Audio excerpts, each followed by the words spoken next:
नमस्कार, मैं हूँ सरगम पंत और आप सभी का स्वागत है गुरु मंत्र के खास एपिसोड में। और आज हमारे साथ हैं देश के सबसे बड़े गुरु astro scientist GD. Vashishtha ji. आपका बहुत बहुत स्वागत है गुरुदेव। खुश रहता, सदा सुखी रहो। हमेशा की तरह शो की शुरुआत करें उससे पहले विषय जान लेते हैं। देखिए, पैसा किसे बुरा लगता है? हर व्यक्ति चाहता है कि वो अमीर बने, लेकिन कभी कभार मेहनत करने के बावजूद भी वो कभी भी धनवान नहीं बन पाता और उसका पूरा जीवन गरीबी में बीत जाता है। तो माँ लक्ष्मी की कृपा आप पे कैसे बरसेगी, उसके बारे में बात करेंगे कि इसका हमारी कुंडली से किस प्रकार संबंध होता है। मगर लगन से काम करने पर भी क्यों नहीं आता है पैसा? पूजा पाठ करने के बाद भी क्यों रूठी रहती है माँ लक्ष्मी? आपकी गरीबी कैसे दूर होगी, कैसे बरसेगा पैसा? माँ लक्ष्मी के कौन से उपाय से आप बनेंगे धनवान? तो चलिए शो की शुरुआत करें। उससे पहले आपको याद दिला दूं कि फेसबुक पर गुरु मंत्र पेज को जरूर लाइक करें। वहां आप गुरुदेव से अपने सवाल कर सकते हैं या फिर आप हमें मेल भी कर सकते हैं। उसके लिए टीवी स्क्रीन पर जो ईमेल आईडी फ्लैश हो रहा है उस पर आप मेल कीजिए। उसके जरिए आपको हमारे शो पर कॉलर बनने का मौका मिलेगा। और अगर आप गुरुदेव से साक्षात मिलना चाहते हैं और मिलकर के सवाल पूछना चाहते हैं, प्रश्न करना चाहते हैं, तो वो भी संभव है। उसके लिए टीवी स्क्रीन पर फ्लैश हो रहे फोन नंबर पर कॉल करें। इससे ज्यादा तरीके आपको और कहाँ मिलेंगे। बातचीत का सिलसिला जारी रखेंगे, पर उससे पहले जानना चाहेंगे गुरुदेव से कि मेष, वृषभ और मिथुन राशि वालों का आज का दिन का हाल कैसा रहेगा। सबसे पहले बात करते हैं मेष राशि वालों की। मेष राशि वालों के लिए आज का दिन बहुत ही उत्तम है। कामकाज में सफलता मिलेगी। आज अचानक कहीं से भी शुभ समाचार की प्राप्ति होगी। यात्राएं भी हो सकती हैं और आर्थिक स्थिति बहुत ही उत्तम बनी रहेगी। वृषभ राशि वालों के लिए आज दिन कुछ खास नहीं है। ये तो ठीक है कि धार्मिक प्रवृत्ति बनी रहेगी, लेकिन परिवार में किसी को शारीरिक कष्ट हो सकता है। कर्जे जैसी कोई स्थिति भी खड़ी हो सकती है और कोई अप्रिय घटना भी घटित हो सकती है। इसीलिए आज शांत मन से दिन गुजारें, तब उत्तम होगा। मिथुन राशि वालों का भी आज ठीक ठाक दिन है। आज मन में जोश तथा नया उत्साह देखने को मिलेगा। भाग्य की हर संभव सहायता मिलेगी। मित्रों के साथ में भी अच्छा समय व्यतीत होगा और गृहस्थ जीवन भी ठीक ठाक चलता रहेगा। गुरुदेव, हमारा गुरुमंत्र शो इतना बड़ा हो गया है कि आज हमारे साथ कई लोग मौजूद हैं, उनके मन में कई सवाल भी होंगे।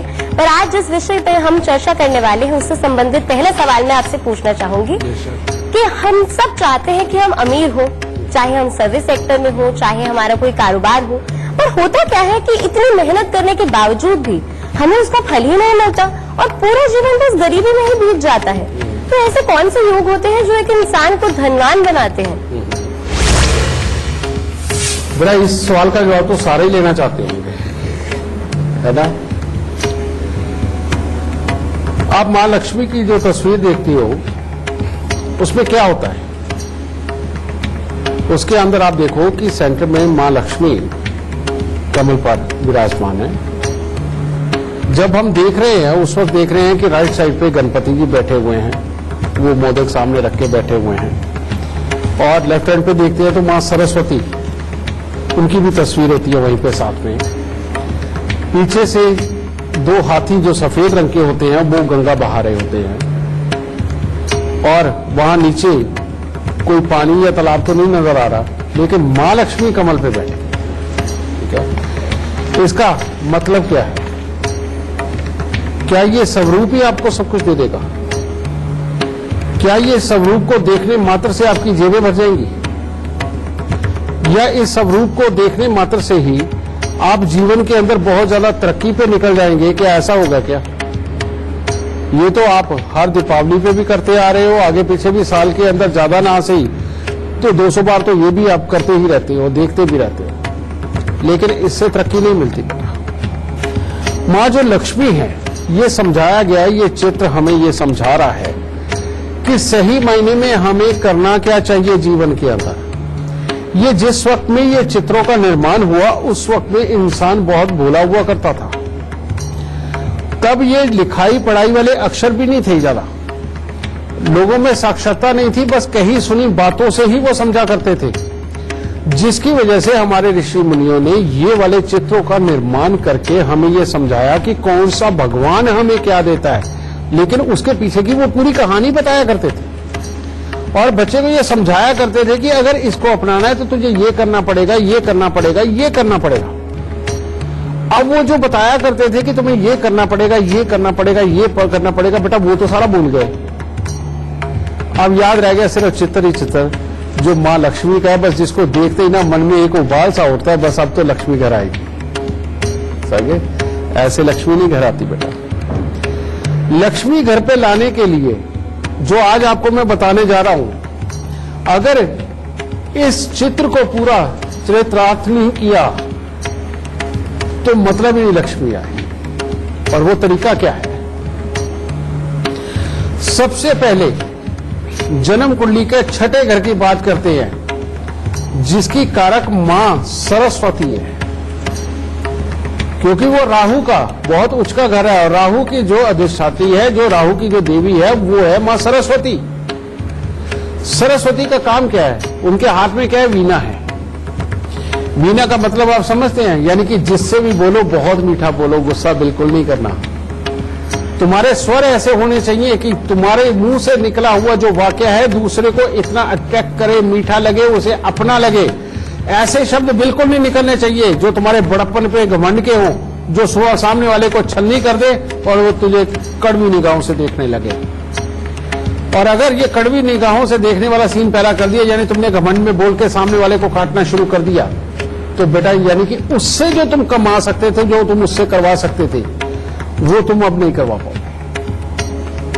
ठीक है? चाहे वो आपका पियोन ही, छोटा मामूली सफाई कर्मचारी है, कोई अफसर है, तुम्हारे घर का है, कोई बाहर का है, कोई पड़ोसी है, यानी कि हर किसी के साथ वाणी इतनी मीठी कि दूसरे के दिल में उतर जाओ।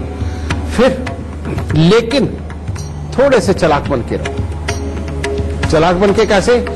जो तुमने लिखाई पढ़ाई करी है, जिससे कि हर बच्चा माँ बाप से दुखी होता है बचपन में इस बात से कि हमें पढ़ने लिखने के लिए बोला जाता है, लेकिन बेटा पढ़ना बहुत जरूरी है, सीखना बहुत जरूरी है। तुम कुछ भी सीखो, कुछ भी पढ़ो, लेकिन तुम्हें रोज सीखना चाहिए, रोज पढ़ना चाहिए। जिसको पढ़ने का शौक नहीं है वो प्रैक्टिकल लाइफ में इधर उधर की चीजों को, हालात को देखता हुआ सीखे। और जिसको पढ़ने में इंटरेस्ट है वो पुरानी से पुरानी साइंस को निकाल के पढ़े और जो जो नया हो रहा है उसको पूरा पढ़ के चले। ये सीखो, मां सरस्वती ये सिखाती है। और हर किसी के साथ मीठा बोल के इतना दायरा अपना बढ़ा लो कि जहां देखो वहीं तुम्हारा अपना मिल जाए, जहां देखो वहीं अपना मिल जाए। जिस शहर में जाओ वहां पर भी तुम्हारा कोई जानकार होना चाहिए, इतना तुम्हारा दायरा बड़ा होना चाहिए। समझिए? अब आ जाती गणेश जी की बात। गणेश जी हमें कहा जाता है बेटा ये जो कुलों का स्थान होता है ये गणेश जी होता है। जो भी इंसान टिक के बैठ के प्लानिंग बनाता है, टिक के बैठ के सोचता है अपने भविष्य के बारे में, अपने पास्ट के बारे में, अपने प्रेजेंट के बारे में, और पास्ट प्रेजेंट फ्यूचर के बारे में सोच के जो इंसान आराम से सहजता से मीठा खाते हुए ठंडे दिमाग से जब सोचते हुए खुशी के मूड में सोचते हुए कोई चीज तैयार करता है तो वो जो चीज जाती है। अब ये सरस्वती का ज्ञान और यहां इनका टिक के बैठ के चलना, समझिए, ये जन्म देता विचारों को, और विचारों का नाम भी राहु ही है। पॉजिटिवली प्लान बनाना, इसीलिए वो जो सफेद हाथी है ना पीछे से गंगा बहा रहे, ज्ञान की गंगा बहा रहे, वो ज्ञान की गंगा बहा रहे हैं। और वो ज्ञान की गंगा इन दोनों के मिलन से होती है, यानी कि इधर ज्ञान, इधर धैर्य से बैठ के सोचना, विचारना और अपनी जगह पे टिके रहना। ओके, इन सबको सोच के जब आप वो लगातार गंगा बहती चली जाती है तो वहां से, अब ये तो लगातार बहती जा रही है, हो सकता महीना, 15 दिन, हफ्ता, किसी के 2 दिन में, किसी के 5 साल भी। जब लगातार ये दिमाग का मंथन होता चला जाता है, इसमें से जब आइडिया फूटते हैं, अब रोज ही आइडिया फूटेंगे, रोज ही आइडिया आएंगे, लेकिन इनमें से कोई एक आइडिया ऐसा आएगा आप सबको कि जो क्लिक कर जाए, उसको तुम एग्जीक्यूट भी कर दो हिम्मत के साथ, और जिस दिन वो एग्जीक्यूशन पे चला गया और वो किसी ने देख लिया या वो काम कर गया, उस दिन सारी लक्ष्मी ही तुम्हारे घर में आएगी कमल पे। इस चित्र का मतलब ये है, इस चित्र का मतलब ये है। और इस पर तुम्हारा बहुत ही अच्छा काम करे ये दिमाग प्लानिंग का, और तुम वाकई में बहुत अच्छी सोच को सोच के एग्जीक्यूट भी कर सको, उसके लिए कहा जाता है कि मां लक्ष्मी के मंत्र बोलो। ठीक है, मां लक्ष्मी के मंत्र बोलो। और क्योंकि मां लक्ष्मी के मंत्रों की वाइब्रेशन, उसमें ध्वनि में वो ताकत है कि वो आपकी सोई पड़ी नसों को जागृत कर देती, लेकिन सहजता के साथ, जोश के साथ नहीं, गुस्से वाले हालात के साथ नहीं। समझे? तो वही मां लक्ष्मी का जो श्री का मंत्र, श्री के मंत्र बेटा बहुत तरह के, आप अपने मंदिर के पंडित जी से भी कह दोगे ना कि हमें तो कोई भी लक्ष्मी जी का अच्छा मंत्र दे दो बेटा, वो दे देंगे, क्योंकि पंचांग में रोज ही लिखे होते हैं। ठीक है, एम ह्लीम क्लीम श्रीम, ये तो सारे बोलते हैं। ठीक है, तो ये मंत्र का भी जाप करोगे, दिमाग की नसें खुल जाएंगी, आइडिया काम करने लगेंगे। तो बेटा सही मायने में मां लक्ष्मी के चित्र के पीछे ये समझाया गया, हमें ऋषि मुनियों ने ये समझाया था। तो इसीलिए पूजा जरूर करो, लेकिन आंख बंद करके नहीं। इस चित्र को देखते ही तुम्हें अपने कर्म का आभास हो जाना चाहिए कि सही मायने में इसको जिंदगी के अंदर अपनाने के लिए, इस मां लक्ष्मी को पाने के लिए तुम्हें कितना सारा अभी कर्म करना है। गणेश जी की तरह धैर्य रखना है, सरस्वती जी की तरह ज्ञान होना चाहिए, मंथन चलता रहना चाहिए, जान पहचान को इस्तेमाल करना चाहिए, और करके अपने काम को सिद्ध करो, तब लक्ष्मी आएगी। समझे? और इसमें मदद क्या करता है? इसमें मदद करेगा मंत्र। जो भी इंसान लक्ष्मी का मंत्र करके चलेगा, श्री का मंत्र करके चलेगा, उस इंसान की दिमाग की नसें खुली रहेंगी, और उसको सही मायने में दूसरों से अपना काम कैसे निकलवाना है, ये आइडिया अपने आप ही आते रहेंगे, वो भी मीठेपन में। तो बेटा ये लक्ष्मी के मंत्रों का जाप करो, श्री के मंत्रों का जाप करो, और अपनी जिंदगी में सदा सुखी रहो, लेकिन ध्यान ये सारी मां लक्ष्मी के चित्र वाली मेहनत का रखना। ठीक है? खुश है। इससे पहले आगे बढ़े, जानना चाहेंगे कर्क, सिंह और कन्या राशि वालों का आज का दिन का हाल कैसा रहेगा। कर्क राशि वाले आज बहुत ही व्यस्त रहने वाले हैं। कामकाज बहुत अच्छा चलेगा, जो भी कार्य करेंगे उसमें सफलता मिलेगी। घर परिवार में कोई मांगलिक कार्य भी हो सकता है, परंतु परिवार को आज समय नहीं दे पाएंगे। सिंह राशि, सिंह राशि वाले अगर आज अपने आप को विवादों से बचा करके रखें और गुस्सा न बढ़ने दें, तो शिक्षा प्रतियोगिता के क्षेत्र में लाभ होगा, लोगों के साथ अच्छा मेलजोल बढ़ेगा और मन प्रसन्न रहेगा। कन्या राशि, कन्या राशि वालों को सुबह सवेरे तो कोई शुभ समाचार मिल सकता है, लेकिन बाकी के दिन के अंदर योग ठीक नहीं है। भाई बंधुओं के साथ कोई अनबन हो सकती है, घर में किसी को स्वास्थ्य से संबंधित भी दिक्कत आ सकती है, और रुपए पैसे को लेकर के आज चिंता बनी रहेगी। गुरुदेव समय हो गया है दर्शकों से भी सवाल लेने का। अगर आप लोगों की अपनी कुंडली से भी संबंधित कोई सवाल है तो आप पूछ सकते हैं, बस जन्म की तिथि समय स्थान बता दीजिए, फिर उसके मुताबिक आप सवाल पूछ सकते हैं। गुरुजी प्रणाम। हाँ खुश हो बेटा। गुरुजी मेरा नाम सुनील कुमार है, मेरी डेट ऑफ बर्थ है 19/10/1980। ठीक है। 4:30 AM। टाइम क्या बेटा? 4:30 AM। ओके, प्लेस क्या है? बागपत।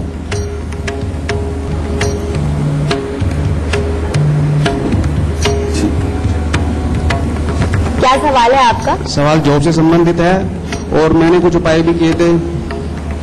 लाल किताब अमृत बनवाई थी, लेकिन उसके बाद यस आई कैन चेंज बनवाई, उसमें काफी उपाय किए जिससे मुझे अच्छा लगा। लेकिन अब मैं चाहता हूं कि कुछ और इम्प्रूव किया जाए लाइफ में, तो उसके लिए मैं आपसे मतलब गवर्नमेंट जॉब मिल जाए, इसके लिए क्या उपाय कर सकते हैं? बेटा अभी हम जिसका जिक्र करते हटे थे, मैंने कल के एपिसोड में भी बताया था कि अगर अपने आप को सक्सेस करना है तो छठे घर को जागृत करना बहुत जरूरी है, और 11वें घर का भी साथ में जागृत होना ये बहुत जरूरी है अपने पूरी तरह से लाभ को कमाने के लिए। तुम्हारी कुंडली के अंदर क्या हुआ बेटा कि काल सर्प दोष 5वें घर से 11वें घर का बन गया, जिसकी वजह से छठा घर तो बेचारा बिल्कुल ही सोया हुआ है, उसमें ताकत ही नहीं है। और जब ये छठा घर सो गया और उस तक किसी भी ग्रह की ऊर्जा ही नहीं पहुंच रही उसको जगाने के लिए, तो यानी कि वो वाली प्रैक्टिकल जिनको तुम करके वहां तक पहुंच जाओ, वही नहीं तुम्हारे दिमाग में आएंगे। वही पूरी वर्किंग पे नहीं आ पाएंगे। 11वें घर में क्योंकि खराब वाला राहु पहुंच गया, जिसकी वजह से ये तुम्हारे लाभ को उल्टा डुबोरा, यानी कि जो तुमने सीखा, जो तुमने पढ़ा, उसके अकॉर्डिंग तुम उसी काम को करके आगे बढ़ जाओ, ये वो नहीं होने दे रहा। तो बेटा ये सही मायने में ये दो कमियों के कारण तुम्हारा जिंदगी में अधूरापन है कामकाज को लेकर के। अब तुम चाहते हो तुम्हें मिले सरकारी नौकरी, तो सरकारी नौकरी देने वाला सूर्य तो लगन में बैठा है, ये दोनों तैयार नहीं है। अब इसको जगाने के लिए तुम्हें क्या करना है, सबसे पहले वही 43 दिन तक कुएं में थोड़ा सा दूध गिरा। कुएं में दूध गिराने से छठा घर इतने ज्यादा एक्टिव होगा, उसमें से जब तुम कुएं में दूध गिराओगे बेटा, उस वक्त में वो अंदर की जो ताकत है, यानी कि अंदर की वो उसके अंदर ऊर्जा होगी, उसके साथ जैसे ही दूध छुएगा, वो जो एक तरह का वाष्प होएगा, उस ऊर्जा के साथ मिलकर के वो जो तुम्हारी नथनों में जाएगा ना बेटा, वो छठे घर को जगाने वाली ताकत वाला एक वो ऊर्जा वहां से पैदा होती है और उससे तुम्हारा वो दिमाग एक्टिव होगा। समझ गए? उससे वो एक्टिव होगा, छठा घर जागने लगेगा। जब 43 दिन लगातार गिरा के आओगे, नेचुरली बात है उसमें से वो आएगा। अगर वो भी नहीं कर सकते तो बेटा कोई छोटा मोटा तालाब ढूंढ लो, पर तालाब भी मिट्टी वाला, स्विमिंग पूल मत ढूंढना। कई वो तर्क संगत लोग बोलते हैं ना कि नहीं स्विमिंग पूल भी तो तालाब ही है, लेकिन बेटा जहां नीचे मिट्टी हो, ठीक है, छोटे तालाब ढूंढ लो और ऐसे में ढूंढना बेटे जिसके अंदर तुम वाकई में आराम से नहा सको, कहीं गहरे में मत चले जाना, ठीक है, या तालाब के अंदर 43 से नहाओ, छठा घर पूरी तरह से जाग जाएगा। ठीक है, 11वां घर, अब तुम्हारा 11वां घर डैमेज, उसके अंदर रहो। उसके लिए 4 नारियल पूजा वाले लेके उसके ऊपर सरसों के तेल का तिलक लगा के, काले तिल लगा के, तो इसको बेटा हर महीने तुम मंदिर में देना शुरू कर दो, भले शनि मंदिर में दे दो। ठीक है, मात्र ये 2 उपाय करने से अब जो तुम्हारी बुद्धि जागृत होगी वो तुम्हें अपने आप उस कर्म तक भी ले जाएगी जिसके अंदर जाकर के तुम वाकई में एक बहुत अच्छी नौकरी के हकदार बन जाओगे, क्योंकि तुम्हारी जन्म कुंडली के अंदर लगन का सूर्य, धन भाव का बुध और पराक्रम स्थान का मंगल तुम्हारे अंदर वाकई सारी खासियतें दिया हुआ है, लेकिन ये हिस्सा रोक रहा है। तो इसको करो, बहुत जल्दी नौकरी तुम्हें अपनी मनपसंद की मिलेगी। ठीक है बेटा, कोई और सवाल पूछना चाहता है? जी गुरुजी, बेटा है मेरा। हाँ। नाम है राहुल गुलाटी। हाँ। हाँ जी, 25 अक्टूबर 1998। जन्म स्थान है सहारनपुर और समय? और समय सुबह 5:10। और सवाल क्या है आपका? हाँ जी, सवाल ये है कि वो ना मतलब जैसे एक ठहराव नहीं है उसकी जिंदगी में। एक तो स्वास्थ्य कष्ट बहुत है उसको, हर रोज कोई ना कोई प्रॉब्लम्स आ जाती है उसके साथ। और दूसरी बात, जैसे गेम्स में था तो नेशनल लेवल पे गया, उसको छोड़ दिया एकदम से। अभी पढ़ाई कर रहा है, करना चाहता है, लेकिन हो नहीं पाती उससे। तो उसको लेके हमें बहुत टेंशन रहती है कि क्या होगा कल इसका। मैंने अभी ये पिछले एपिसोड में बताया बेटा कि जब बच्चा पैदा होता है उस वक्त में कोई ग्रह आगे हो और कोई उसके ठीक पीछे भी होते हैं, जो दृष्टि डाल के धरती पे तो अब ऊर्जा वो भेज रहे हैं, लेकिन आगे वाले और पीछे वालों के आपस में मिलके दृष्टि जो पड़ती है धरती पे, वो एक नई ऊर्जा पैदा करती है। तो तुम्हारी कुंडली में यही एक लोचा हो गया बच्चे की कुंडली पे। इसके अंदर केतु देव की दृष्टि मंगल के ऊपर पड़ गई, जिसके चलते हुए ये जो एक योग होता है, इसके अंदर बच्चे का धीरे धीरे करके वो बहुत कड़वा हो जाता है, कड़वी जुबान बोलने लगता है। किसी भी काम को करते हुए बीच में काम खराब होते हैं, सहन शक्ति भी खराब होती चली जाती है और लाभ बिगड़ते, क्योंकि ये लाभ स्थान के साथ कंसर्न हो गया। ये फिर देखो जो मैंने बोला था वो मेरा बार बार यहाँ पर साफ आपको नजर आ रहा है कि जिसको भी काम से लाभ से संबंधित दिक्कत आनी है उसका लाभ स्थान डैमेज होता है ये। लेकिन एक बहुत बड़ी बात, इसकी कुंडली के अंदर छठा घर जागृत है, छठा घर जागृत है, और इसको अगर इसने जगाए रखा तो ये बच्चा बहुत काबिल बन सकता है, इसमें कोई तरह नहीं। दूसरी बात, सूर्य की दृष्टि जब शनि के ऊपर पड़ती है तो इंसान की जो फितरत है उसमें चालाकी का मिश्रण कम होता है, लेकिन गुस्से का मिश्रण ज्यादा होता है। और वो कहता ये है, तो अगर वो गलत काम भी करे तो वो ये कहता कोई बात नहीं, देख लूंगा, मैं सामने आऊं, मैं अपने आप कर लूंगा, ये शब्द बोलता है। लेकिन क्योंकि चालाकी नहीं होती कि किस तरह से इस माहौल को, सिचुएशन को रखते हुए अपना काम निकाल के निकल, तो ये दुर्गुण इसने दे दिया बेटा। अब इनको अगर ठीक करना है तो वो उपाय ही है, और वो उपाय क्या होगा? सबसे पहले हमेशा रसोई घर में खाना खाए, क्योंकि इसकी इम्यूनिटी में भी कमजोरी है। ठीक है, समय समय पर इसको खांसी की दिक्कत भी आएगी, समझ गए, ये प्रॉब्लम आएगी। और अगर घर के आसपास में कीकर का पेड़ हुआ तो फिर तो इसकी समस्याएं बहुत ही बढ़ेंगी, इसलिए कीकर का पेड़ भी नहीं होना चाहिए, ठीक है, क्योंकि कीकर में से शनि की एनर्जी निकलेगी और शनि के ऊपर सूर्य की दृष्टि पड़ के वो खराब हालात दे रही है, ठीक है। साथ ही वो जो नारियल वाला मैंने अभी दूसरों को उपाय बताया था, 4 नारियल पूजा वाले लेके उनके ऊपर सरसों के तेल का तिलक लगा के, काले तिल लगा के, ये हर महीने बेटा ये शनि मंदिर में ये दिलवाते रहो, ठीक है। यहां से शनि को अच्छा करके चलने के लिए तुम्हें करना क्या है, 43 दिन लगातार 60 ग्राम साबुत सुरमा ये लेके घास वाली जमीन में दबा, इस शनि को यहां खत्म करना जरूरी है।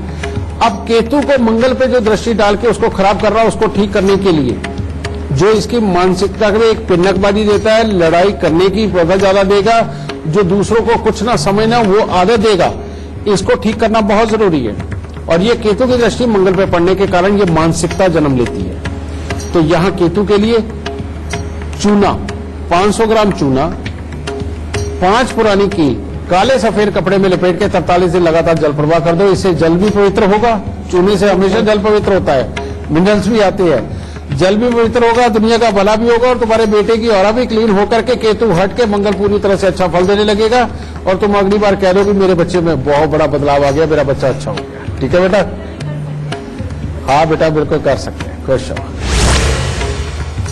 तो चलिए वक्त हो गया है एक छोटे से ब्रेक का।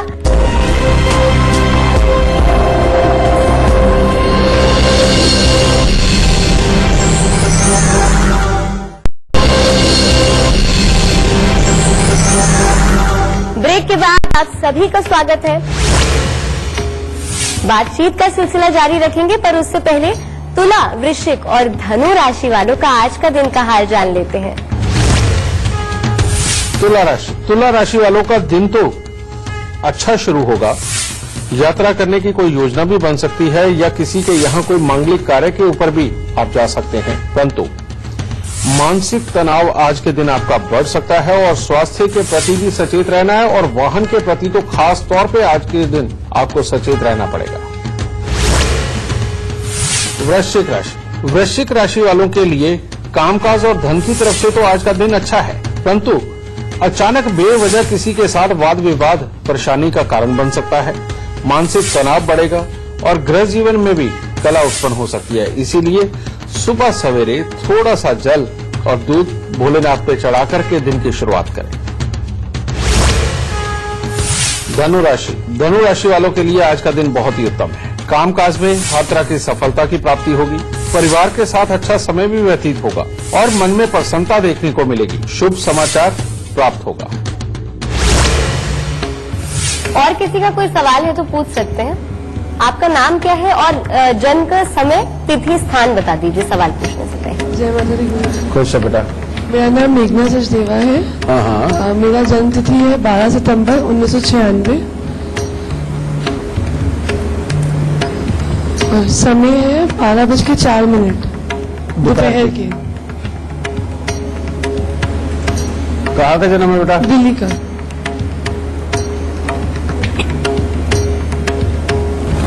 हाँ, क्या जानना चाहता बेटा? गुरुजी, मेरी हेल्थ बहुत वो रहती है, हेल्थ क्राइसिस बहुत रहता है, प्लस मेरा कैरियर कहीं पे सेट नहीं हो रहा है। बहुत सारी फील्ड्स ट्राई कर रही हूँ बट मेरा कैरियर अभी कहीं सेट नहीं बैठ रहा है। बेटा, जब अभी हमने 2 एपिसोड पहले ये शुरू किया तो मैंने एक बात बताई थी कि जब भी किसी का कोई स्वास्थ्य खराब होता है, जब भी किसी की जिंदगी के अंदर भूचाल आते हैं, चाहे वो थॉट लेके आए, हालात लेके आए या हमारे शरीर के अंदर की जो कमियां उत्पन्न होती हैं, उनमें राहु जरूर होता है। तो इसकी कुंडली के अंदर भी बेटा यही सेम सिचुएशन बनी कि सूर्य बुध राहु इसके 10वें स्थान के ऊपर और शनि देव की दृष्टि जो कहता है जिंदगी में कभी भी कोर्ट कचहरी और हॉस्पिटल ये लगे रहेंगे। अभी हॉस्पिटल तो बाद में ये कोर्ट कचहरी की तरफ भी लेके जा सकता है। कारण ये है कि सहन शक्ति धीरे धीरे करके कमजोर हो जाती है। समझिए, आदमी प्लानिंग बना के जो चीज कर्म को करता भी है, उसके अंदर जब कोई ना कोई भावना स्वार्थ की भी अपने हो, जो कि सामने वाले के लिए भी होती है इस तरह की कि नहीं उसको नहीं ये मिलना चाहिए क्योंकि उसके साथ खुंदक हो गई, और तब जो मानसिकता जन्म लेती है उसके प्रति अपनी खुंदक है बेटा, वो चीज कोर्ट कचहरी को भी जन्म देती है।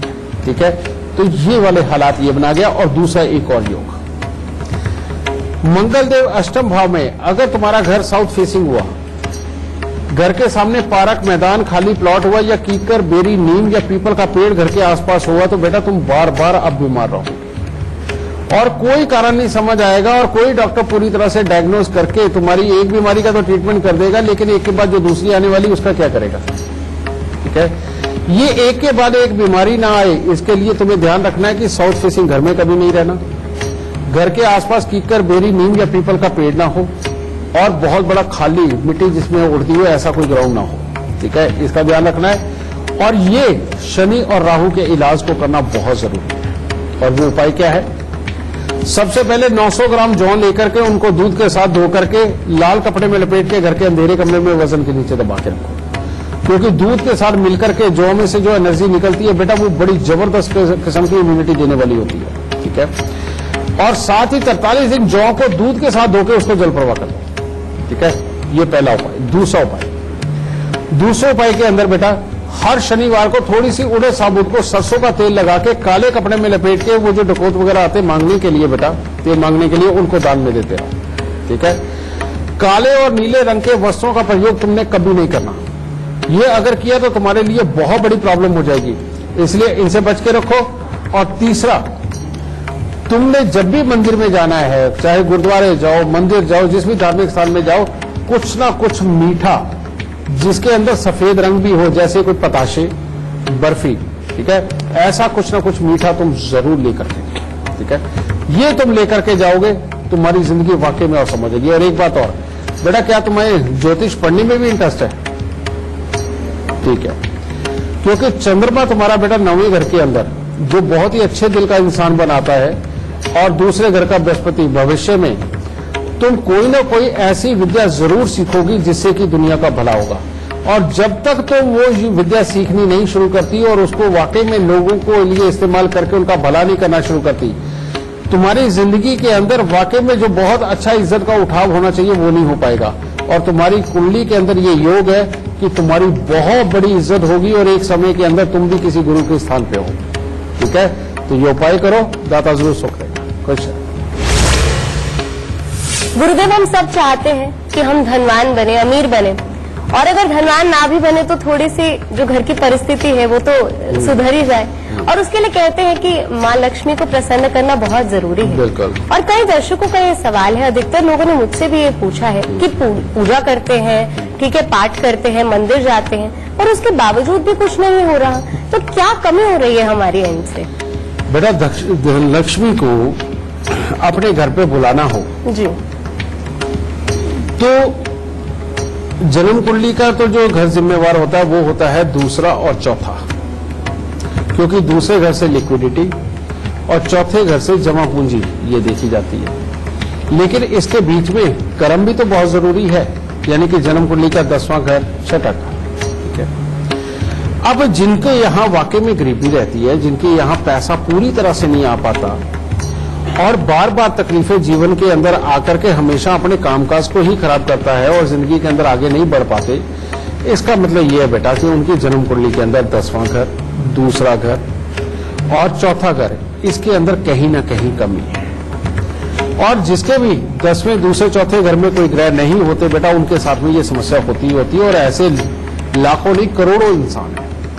तो आज हम आपको वो वाला उपाय बताते लाल किताब के, जो इस समस्या से बिल्कुल आपको निकाल सके। सबसे पहले हमें अपने कर्म क्षेत्र को जगाना होता है कि हम काम अच्छा कर सकें, हमारी नौकरी या धंधा ना छूटे और वो लगातार बना रहे।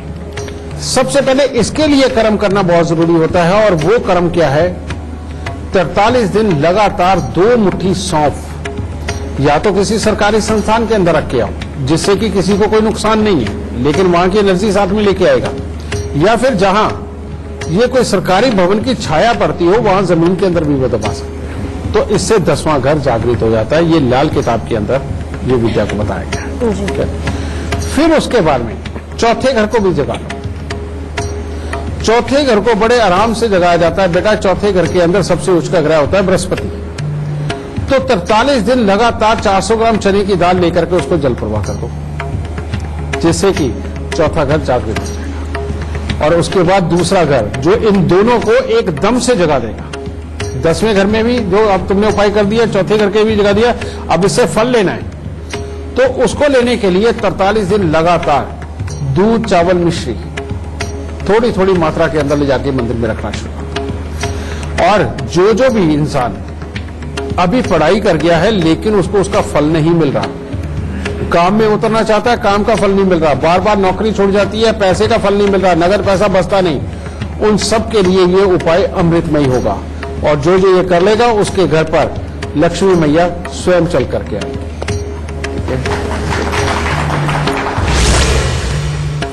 इससे पहले आगे बढ़े, मकर, कुंभ और मीन राशि वालों का आज का दिन का हाल जान लेते हैं गुरुदेव से। मकर राशि वालों के लिए अति उत्तम दिन है। आपको अपनी बुद्धिमत्ता और योग्यता का पूरा लाभ हासिल होगा। शरीर में हर तरह की चुस्ती फुर्ती वो बनी रहेगी। आप हर काम को बहुत ही समझदारी के साथ आज के दिन करेंगे और आप बड़ों की बातें आज के दिन पूरी तरह से मान के उनका सत्कार करेंगे। कुंभ राशि वाले आज के दिन कोई नई सोच और उत्साह के साथ कुछ भी नया करने की सोचेंगे। कामकाज में भी अच्छा लाभ होगा और मित्रों का भी अच्छा सहयोग प्राप्त होगा। शरीर में चुस्ती फुर्ती बनी ही रहेगी। मीन राशि वालों का दिन कुछ खास नहीं है। परिवार के साथ तो अच्छा समय व्यतीत हो सकता है, मन में प्रसन्नता भी बनी होगी, परंतु घर में किसी का स्वास्थ्य खराब हो सकता है। मानसिक चिंताएं आज के दिन बढ़ सकती हैं और आर्थिक चिंताएं परेशानी का कारण बन सकती हैं। तो चलिए इससे पहले आगे बढ़े, हमारे साथ एक लाइव कॉलर जुड़े हुए हैं। हमारे साथ है हरीश रिजवानी जो कि इंदौर से जुड़े हुए हैं। प्रणाम गुरुजी। बहुत बहुत स्वागत है आपका हमारे कार्यक्रम में। और गुरुदेव से आप अपना सवाल करें उससे पहले आप हमें अपने जन्म की तिथि, समय और स्थान बता दीजिए। जन्म समय 1968 सुबह 8 बजे, इंदौर। मेरा सवाल ये है कि मेरा कर्जा एक चक्कर उतरता है फिर वापस चढ़ जाता है, इसका कोई उपाय बताइए। अब इसके पीछे की मैं तुम्हें साइंस बताता हूँ जो इनकी जन्म कुंडली में है। जी। इनकी जन्म कुंडली के अंदर बेटा तुम्हारी में सबसे पहले जो तुम्हारा कर्म स्थान है वही दृष्टिहीन हो गया है, बिल्कुल अंधा हो गया है। और ये यहाँ पर दो ग्रह यानी कि शनि और चंद्र दोनों मिलकर के बैठे हुए शनि को इतना खराब कर गए हैं कि कामों के लिए कंफ्यूजन हमेशा खड़ा रहेगा, घर में सीलन आएगी। अगर पैसे को जमा करने की कोशिश भी करते हो तो तुम्हारी ही सोच विचार, तुम्हारे आइडिया के ऊपर वो खर्च होकर के खत्म होगा। ये योग बड़ा गंदा है। उसका कारण क्या है? तुम्हारी जन्म कुंडली के अंदर 12वां घर भी जागरा हुआ है जिसके अंदर सूर्य, मंगल और शुक्र का मेल यानी कि खर्चे ज्यादा करवाता है। तो खर्चे का घर ही जाग गया तो अब वो प्लानिंग वाली वो बुद्धि तो आएगी नहीं जो पैसे को जमा कर दे, हमेशा खर्चे की आएगी। तीसरा बेटा तुम्हारी जन्म कुंडली के अंदर बुध देव का 11वें स्थान के अंदर होना, ये नई नई स्कीमें, नई नई चीजों को सोच करके उनके अंदर उतर के अपने आप की स्थिरता को भी ये कमजोर करने का काम करता। और ऊपर से तुम्हारे ऊपर राहु की महादशा आ गई जो कि भाग्य को चोट देती है। तो इतने सारे रीजन बन गए। अब तुम्हें बचना किस चीज से है? वो ये बचना है कि अगर तुम्हारे घर के आसपास कहीं पर भी कोई गंदा पानी इकट्ठा होता है, अगर उस जगह पर तुम रहोगे तो तुम्हारे वो जो गंदा पानी की जो ऊर्जा उठती है बेटा वो तुम्हारी नसों से जैसे जैसे अंदर जाएगी तो वो तुम्हें हमेशा ऐसी ही मानसिकता की देगी कि जिसके अंदर तुम काम ना बढ़ा सको और तुम्हारे काम खराब हो। तो इसीलिए सबसे पहले तुम्हें उस माहौल से बचना है कि जहां पर गंदा पानी इकट्ठा ना हो तो तुम्हें वहां रहना है। दूसरा, तुम्हारे अपने घर में भी अंडरग्राउंड वाटर टैंक बिल्कुल नहीं होना चाहिए। और तीसरा, इस वक्त में खास तौर पे तुम बेटा नीले और काले रंग के वस्त्रों से प्रयोग के दूर रहोगे क्योंकि ये प्रयोग करोगे तो चंद्रमा ये डैमेज ही रहेगा और शनि भी खराबी देगा। तो इसके लिए बेटा सबसे पहले उपायों के रूप में तुम्हें क्या करना है? बुध को कंट्रोल करो। जो नई नई बुद्धि से जो पैसा खराब होने के हालात बनाता है उसको कंट्रोल करने के लिए तांबे का छेद वाला पैसा लेके सफेद रंग के धागे में पिरो के वो अपने गले में धारण करो।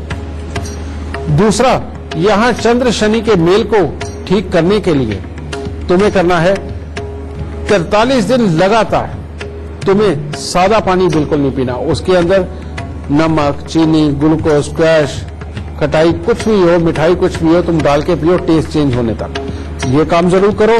और साथ ही हर शनिवार को थोड़ी सी काली स्याही लेके उसको बेटा मंदिर के अंदर देते रहो, कांच की शीशी में डाल के। ठीक है, ये उपाय करना मत भूलो बेटा। इतने से ही किए हुए उपाय तुम्हें इस बुरे वक्त से निकालने के लिए काफी है। इसके साथ में अगर तुम सोने की चेन गले में पहनते हो, हर रोज केसर का तिलक नाभि जुबान माथे पर लगाते हो और अपने शरीर का जोश बनाए रखने के लिए घर में कुत्ता पालते हो, तो बेटा ये सोने पे सुहागा हो जाएगा और तुम अपनी जिंदगी के अंदर वाकई में जितनी काबिल तुम्हारी कुंडली है ब्रहस्पति के धन भाव में होने से, उसका पूरा असर मिलकर के तुम वाकई अपने काम धंधे में पूरी तरह से खिल के निकलोगे और तुम्हारे पास कोई कमी भी नहीं होगी। खुश है बात। आप पे मां लक्ष्मी की कृपा जरूर होगी, आपके जीवन में भी धन की बरसात जरूर होगी, पर इसके लिए आपको करना बस इतना है कि गुरुदेव के बताए उपाय अपनी जिंदगी में ढालने हैं। आप खुद देखेंगे कि आपके जीवन में परिवर्तन जरूर आएगा। गुरुदेव आपका बहुत बहुत शुक्रिया हमारे दर्शकों से बात करने के लिए, उनके सवालों का जवाब देने के लिए और उनका मार्गदर्शन करने के लिए। माता रानी सबको सुखी रखे, खुश है बख्शे।